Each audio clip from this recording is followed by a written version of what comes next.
He knew you before you were placed in your mother's womb, and while in your mother's womb, he fashioned and formed you.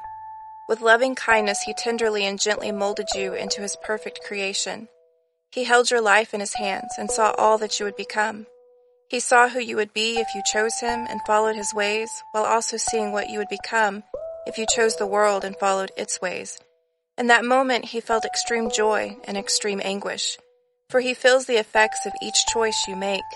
He feels the joy when you choose him, knowing what that choice ultimately leads you to. But he also feels that anguish each time you choose this world, because he knows where that choice will ultimately lead you to. As he holds your life in his hands, he hopes you will choose him. He hopes you will go the path of righteousness rather than the path of perversion. As he holds you, he knows ultimately what you will choose, but because he is loving and righteous and just and good, he lets you go so that you can choose your own path.